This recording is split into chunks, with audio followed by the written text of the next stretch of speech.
സ്നേഹം, ദിവ്യസ്നേഹം, സ്നേഹം, ദിവ്യസ്നേഹം. നമുക്ക് വായിക്കാം അപ്പോസ്തല പ്രവൃത്തികൾ 4-ാം അധ്യായം 36-37 വാക്യങ്ങൾ. പ്രബോധനപുത്രൻ എന്ന് അർത്ഥമുള്ള ബർന്നബാസ് എന്നു അപ്പോസ്തലന്മാർ മറുപേർ വിളിച്ച കുപ്ര ദ്വീപുകാരനായ യോസെഫ് എന്നൊരു ലേവ്യൻ തനിക്കുണ്ടായിരുന്ന നിലം വിറ്റു പണം കൊണ്ടുവന്നു അപ്പോസ്തലന്മാരുടെ കാൽക്കൽ വച്ചു. നോക്കുക, അപ്പോസ്തലന്മാരുടെ കാൽക്കൽ വെച്ചു. ആരാണ് ഇവൻ? ശ്രദ്ധിക്കുക. തനിക്കുണ്ടായിരുന്ന നിലമൊക്കെ വിറ്റിട്ട് പാസ്റ്ററിന്റെ പോക്കറ്റിലല്ല ഇട്ടത്. എവിടെയാണ് കൊടുത്തത്? അപ്പോസ്തലന്മാരുടെ കാൽക്കൽ കൊണ്ടുവച്ചു. ഉണ്ടായിരുന്ന സമ്പത്തൊക്കെയും 10% കൊടുക്കുന്നതല്ല, കുറച്ച് സ്തോത്രകാഴ്ച കൊണ്ട് കൊടുക്കുന്നതല്ല. എനിക്ക് വലിയ രക്ഷ ലഭിച്ചിരിക്കുന്നു, ഈ രക്ഷയുടെ ഭാഗ്യം ലോകത്തിലേക്ക് പോകണം, ഈ സുവിശേഷം ലോകം മുഴുവനും വ്യാപരിക്കണം എന്ന് പറഞ്ഞ് തനിക്കുള്ളതെല്ലാം, ശ്രദ്ധിക്കുക, ഇന്ന് യേശുവിന്റെ നാമത്തിൽ എന്ത് സമ്പാദിക്കാമെന്ന് ചിന്തിക്കാതെ യേശുവിന്റെ നാമത്തിലേക്ക് എന്ത് കൊടുക്കാമെന്ന് എന്തുകൊണ്ടാണ് ആലോചിക്കാത്തത്? ഈ കാലത്തെ ദൈവദാസന്മാർക്ക് ദൈവവേല ചെയ്തിട്ട് എനിക്ക് എന്താണ് കിട്ടിയത് എന്നാണ് പറഞ്ഞത്. എനിക്കൊന്നും മനസ്സിലാവുന്നില്ല. എന്താണ് നിനക്ക് ലഭിക്കേണ്ടത്? എന്തു വരണം? എന്റെ ജീവിതകാലം മുഴുവൻ യേശുവിന് വേണ്ടി ഉരുകി തീർന്നു പോയാലും, ഞാനൊരു ദരിദ്രനായിട്ട് ജീവിക്കേണ്ടി വന്നാൽ പോലും, ദൈവത്തിന്റെ വേല ചെയ്തതിന് പകരമായി എനിക്ക് ആഹാരം ലഭിക്കാതിരുന്നാലും എന്നേക്കാൾ ഭാഗ്യവാൻ ഈ ലോകത്തിൽ മറ്റാരും തന്നെയില്ല. തനിക്കുള്ള സമ്പത്തെല്ലാം വിറ്റിട്ട് കാൽക്കൽ വെച്ചവൻ. അവന്റെ യഥാർത്ഥമായ പേരെന്താണ്? യോസെഫ് എന്നാണ്.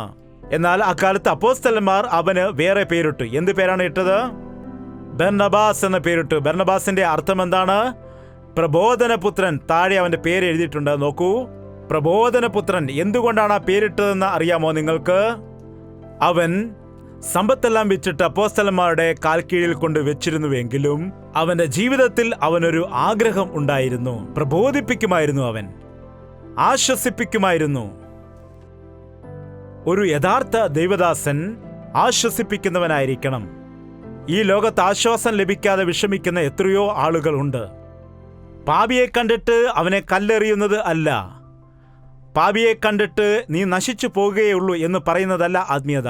പാപിയെ കണ്ടിട്ട് നിന്റെ പാപത്തിന് ശാപം വരുമെന്ന് പറഞ്ഞ് അവനെ തള്ളിക്കളയുന്നത് അല്ല ക്രിസ്ത്യാനിത്വം. ദൈവവേല ചെയ്യുന്നവന് അലിയുന്ന ഒരു ഹൃദയം ഉണ്ടായിരിക്കണം. ദൈവവേല ചെയ്യുവാൻ ആഗ്രഹിക്കുന്ന വ്യക്തിക്ക് ആശ്വസിപ്പിക്കുന്ന ഒരു മനസ്സ് ഉണ്ടായിരിക്കണം. ദുഃഖിതരെ ആശ്വസിപ്പിക്കുന്ന ഒരു നാവ് ഉണ്ടായിരിക്കണം. നശിച്ചു പോകുന്ന ആത്മാക്കളെക്കുറിച്ച് ഒരു ഭാരം ഉണ്ടായിരിക്കണം. അല്ലെങ്കിൽ ദൈവവേല ചെയ്യരുത്. ദൈവവേല ചെയ്യുന്നത് നമ്മുടെ വയറിന് വേണ്ടിയല്ല, അല്ലെങ്കിൽ ലോകത്തെ വലിയവൻ ആകാൻ വേണ്ടി അല്ല ചെയ്യുന്നത്. നിരാശയിൽപ്പെട്ടവരെ, തകർന്നവരെ എഴുന്നേൽപ്പിക്കണം. അവനിലുള്ള ക്വാളിറ്റി കണ്ടിട്ട് അവർ ഇട്ട പേരാണ് അത്.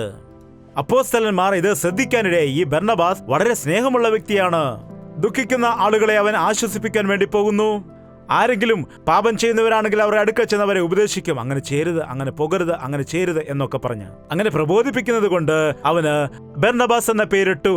നോക്കുക, അത്ര വലിയ വ്യക്തി ആയിരിക്കുന്നു എങ്കിൽ കൂടി അവനെ പ്രാർത്ഥിച്ചയക്കുവാൻ വേറെ വ്യക്തികൾ ആവശ്യമായി വന്നു.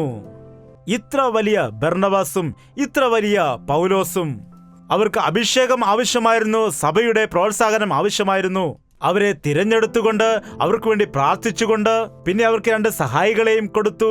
ആരാണ് ആ സഹായികൾ? നമുക്ക് നോക്കാം, വായിക്കാം 22-ാം വാക്യം.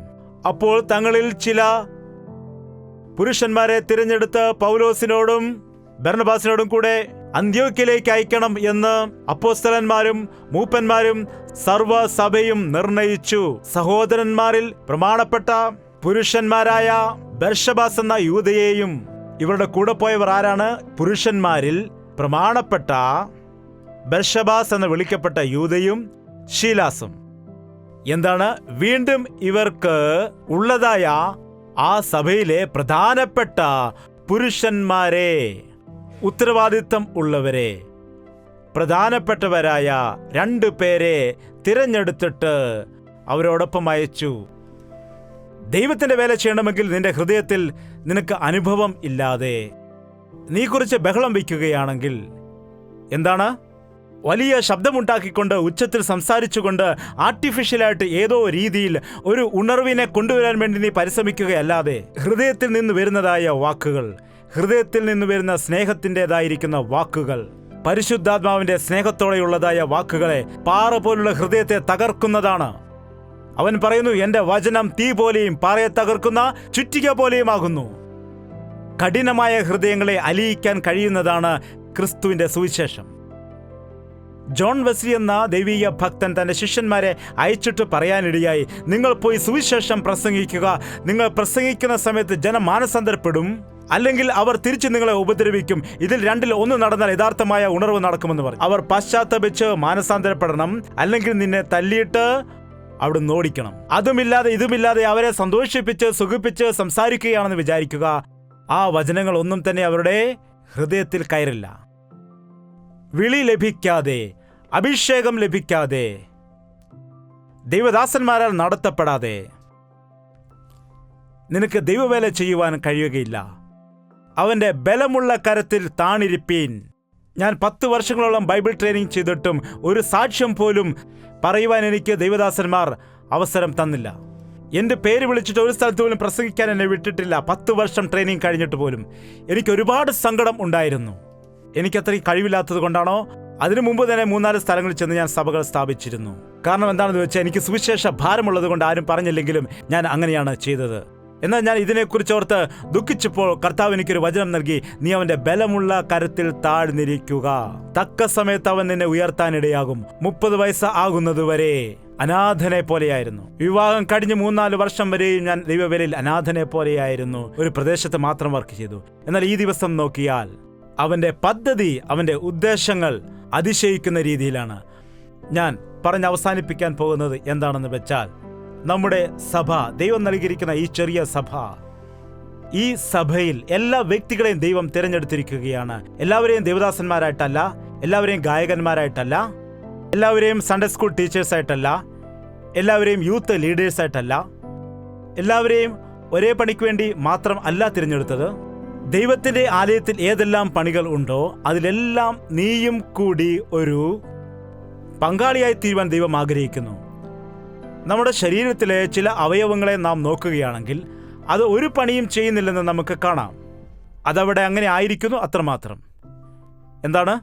അതൊരു പണിയും ചെയ്യില്ല, പക്ഷെ അതുണ്ടെങ്കിൽ മാത്രമേ അത് പൂർണ്ണമാകൂ, ആ രൂപം പൂർണ്ണമാവുകയുള്ളൂ, ആ ലുക്ക് കിട്ടുകയുള്ളൂ. അങ്ങനെ ദൈവവും ഒരുപക്ഷെ നീ ഒരു പണിയും ചെയ്യുന്നില്ല എങ്കിലും നീ ദൈവത്തിന്റെ ആലയത്തിൽ വന്നിരുന്ന് കർത്താവിനെ വിശ്വസ്തയോടെ ആരാധിച്ച് മഹത്വപ്പെടുത്തി മുൻപോട്ട് പോകണമെന്ന് ആഗ്രഹിക്കുന്നുണ്ട്. നീ അത് സന്തോഷത്തോടുകൂടി ചെയ്യൂ. നീ ചെയ്യുന്ന ആരാധന അത് പൂർണ്ണമാക്കൂ. ചില കാര്യങ്ങൾ നാം ശ്രദ്ധിക്കുകയാണെങ്കിൽ, ചില വിഷയങ്ങൾ, അമ്പും വില്ലും നിങ്ങൾ നോക്കുകയാണെങ്കിൽ അമ്പുകൾ അദ്ദേഹത്തിന്റെ കൈവശം ഉണ്ടായിരിക്കും. ആ ഉറയിൽ അതിൽ 1-2 മാത്രമായിരിക്കും അദ്ദേഹം ഉപയോഗിക്കുന്നത്. അമ്പുകൾ ഉറയിൽ കിടന്നുകൊണ്ട് എന്നെ ഉപയോഗിക്കൂ, എന്നെ ഉപയോഗിക്കൂ, എന്നെ ഉപയോഗിക്കൂ എന്ന് പറയുമെന്നാണ്. നോക്കൂ, എന്നാൽ തക്ക സമയം ആകുമ്പോൾ അതിനകത്ത് നല്ല മൂർച്ചയുള്ള, നല്ല വലിപ്പമുള്ള ഒരു അമ്പ് ഉണ്ട് എന്ന് ഇരിക്കട്ടെ. അപ്പോൾ ചെറിയ അമ്പുകൾ മാത്രം ഉപയോഗിച്ചിട്ട് വലിയ അമ്പിനെ ഉപയോഗിക്കുന്നില്ല എങ്കിൽ വലിയ അമ്പ് അവിടെ ഇരുന്ന് എന്തുകൊണ്ടെന്ന് പറയും. എടാ, നീ അവിടെ ഇരിക്കൂ, ഇവരെ ഞാൻ മുയലിനെ പിടിക്കാൻ ഉപയോഗിക്കുന്നു, നിന്നെ പുലിയെ പിടിക്കാനാണ് ഉപയോഗിക്കുന്നത്. നിന്നെ ഒരു പ്രത്യേക കാര്യത്തിനു വേണ്ടി മാത്രം ഉപയോഗിക്കാൻ തീരുമാനിച്ചിരിക്കുന്നു. മറ്റൊരു പ്രധാനപ്പെട്ട ജോലി നിന്റെ മേലുണ്ട്. തക്ക സമയമാകുമ്പോൾ ഞാൻ നിന്നെ ഉപയോഗിക്കും, സകലതും ചന്തോചിതമായി ചെയ്യും. നീ വിഷമിക്കേണ്ട. ഇപ്പോൾ വരെ ദൈവം എന്നെ ഉപയോഗിച്ചിട്ടില്ല എന്ന് പറയുന്ന വ്യക്തികളോട് പറയട്ടെ, നിന്നെക്കുറിച്ച് വലിയ ഉദ്ദേശം ദൈവത്തിനുണ്ട്. നിന്നെക്കുറിച്ച് ശ്രേഷ്ഠമായ ഒരു പദ്ധതി ദൈവം വെച്ചിരിക്കുന്നു. നിന്നെ ഒരു പ്രധാന വ്യക്തിയായിട്ട് അവന്റെ രാജ്യത്തിന്റെ വിസ്തൃതിക്ക് വേണ്ടി ഉപയോഗിക്കാൻ ദൈവം ആഗ്രഹിക്കുന്നു. അവന്റെ കയ്യിൽ താണിരിക്കാൻ പഠിക്കാം. ദൈവത്തിന് ഹിതം ചെയ്യുവാൻ വേണ്ടി നമുക്ക് പഠിക്കാം. നമ്മുടെ കാര്യങ്ങൾ മാറ്റിവെച്ചിട്ട് അവന്റെ വേലയ്ക്ക് വേണ്ടി നമുക്ക് സമർപ്പിക്കാം. നാം അവന്റെ ഹിതത്തിന് വേണ്ടി ഏൽപ്പിച്ചു കൊടുത്താൽ അവൻ തന്റെ മഹത്വമുള്ള കാര്യങ്ങൾ നമ്മിൽ കൂടി ചെയ്യാനിടയാകും. ഈ ദിവസം മുതൽ ഒരു തീരുമാനം എടുക്കുക. എന്റെ ജീവിതം കർത്താവിന് ഞാൻ ഏൽപ്പിച്ചു കൊടുക്കുകയാണ്. അവന്റെ ശുശ്രൂഷയിൽ ഞാനും ഭാഗവാക്കായി തീരേണ്ടതിന് എന്നെ തന്നെ ഞാൻ ഏൽപ്പിച്ചിരിക്കുകയാണ് എന്ന്. നിനക്കുള്ള കഴിവോ നിനക്കുള്ള ബലമോ ഒന്നും ഇവിടെ പ്രശ്നം അല്ല. അനേകം പേരും വിശ്വസിക്കുന്നത് എന്താണെന്ന് വെച്ചാൽ, എന്നെ കൊണ്ട് യാതൊരു പ്രയോജനവുമില്ല.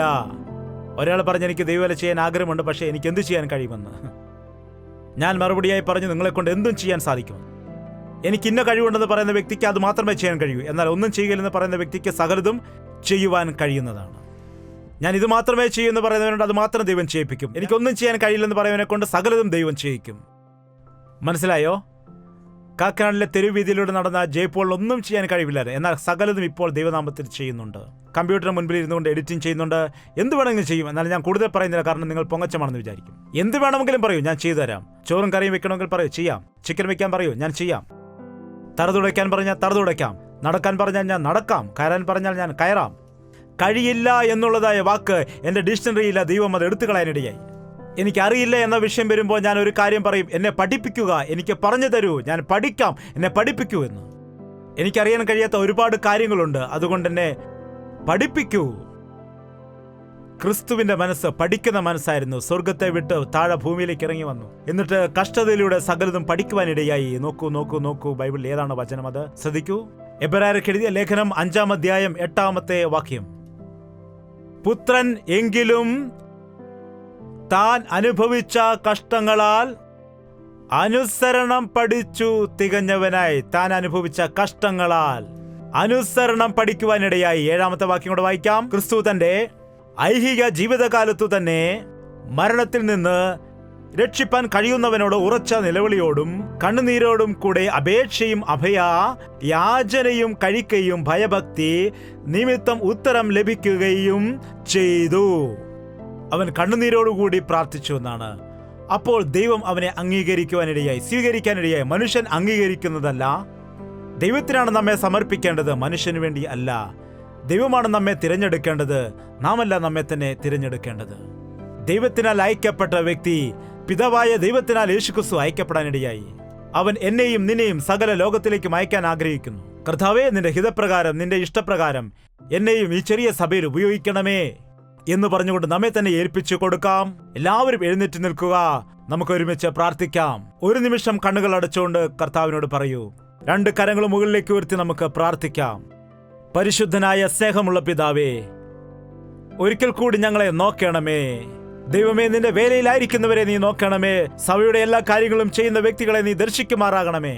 ഈ പ്രാർത്ഥനയിൽ ഒരുമിച്ചിരിക്കുന്നതായ ഞങ്ങളെ എല്ലാവരെയും നീ തിരഞ്ഞെടുത്ത ദൈവമാണ്, നീ നിയമിച്ചതാണ്. നിന്റെ പദ്ധതിയിൽ ഞങ്ങളായിരിക്കുന്നു, ഞങ്ങളത് വിശ്വസിക്കുന്നു. ഈ വചനം കേൾക്കുന്നവർ എത്ര ദൂരത്തായാലും അവരായിരിക്കുന്ന സ്ഥലത്ത് നിന്റെ സാക്ഷികളായി പ്രകാശിക്കുവാൻ നീ സഹായിക്കുമാറാകണമേ. നിന്നെ മഹത്വപ്പെടുത്തുവാൻ അവരെ സഹായിക്കണമേ. നിന്നാൽ അഭിഷേകിക്കപ്പെടാൻ സഹായിക്കണമേ. അവരായിരിക്കുന്ന സ്ഥലങ്ങളിൽ നിന്റെ ഉത്തമ സാക്ഷികളായി നിൽക്കുവാൻ അവരെ സഹായിക്കണമേ. ഹോസ്പിറ്റലുകളിൽ രോഗികൾ കുമിഞ്ഞു കൂടുകയാണ്. ഒരുപാട് സ്ഥലങ്ങളിൽ, തെരുവോരങ്ങളിൽ അനേകം ആളുകൾ ഒരു നേരം ഭക്ഷണം പോലുമില്ലാതെ കണ്ണുനീരൊഴുക്കുന്നവരുണ്ട്. അവർക്ക് നിന്റെ സ്നേഹം പങ്കുവയ്ക്കാൻ ഞങ്ങളെല്ലാം സഹായിക്കണമേ.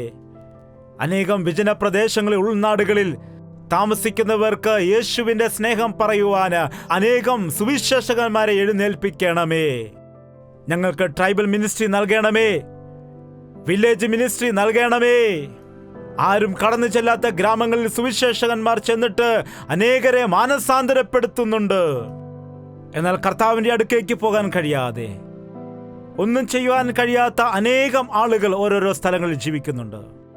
അയക്കപ്പെട്ട ആളുകൾ അങ്ങനെയുള്ള സ്ഥലങ്ങളിലേക്ക് ചെന്ന് നിന്റെ നാമത്തെ മഹത്വപ്പെടുത്തുവാൻ അവർക്ക് കൃപ കൊടുക്കണമെന്ന്, അതിനെ അവരെ സഹായിക്കണമെന്ന് പ്രാർത്ഥിക്കുന്നു. നിന്റെ മുൻപിൽ അവർ നിൽക്കുമ്പോൾ, എൻ്റെ വിശ്വസ്തദാസനെ, എൻ്റെ യജമാനന്റെ സന്തോഷത്തിൽ ഭാഗവാക്കാകാൻ പറഞ്ഞതുപോലെ നിന്നിൽ സന്തോഷിച്ചുകൊണ്ട് നീ നൽകുന്ന പ്രതിഫലത്തെ പ്രാപിക്കാൻ ഞങ്ങൾക്ക് സഹായിക്കണമെന്ന് ഞങ്ങളോട് കൂടി ഉണ്ടായിരിക്കുന്ന ദൈവമേ, നിന്റെ അഭിഷേകത്താൽ ഞങ്ങളെല്ലാം അയക്കണമെന്ന് യേശുക്രിസ്തുവിന്റെ നാമത്തിൽ അപേക്ഷിക്കുന്നു പിതാവേ. ആമേൻ.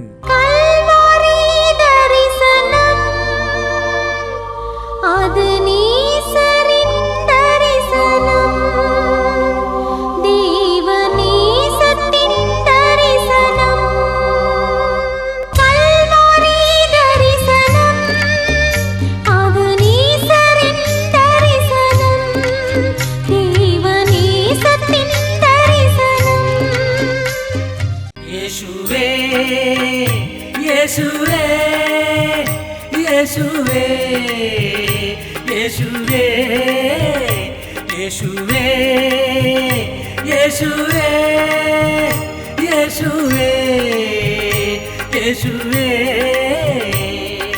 നിന്നെ നിന്നെ എന്നും ഞാൻ സേവിക്കും നീ മാത്രം രാജാവെന്നും നിന്നെ നിന്നെ എന്നും ഞാൻ സേവിക്കും നീ മാത്രം രാജാവെന്നും യേശുവേ യേശുവേ യേശുവേ യേശുവേ യേശുവേ യേശുവേ യേശുവേ യേശുവേ യേശുവേ യേശുവേ യേശുവേ യേശുവേ യേശുവേ യേശുവേ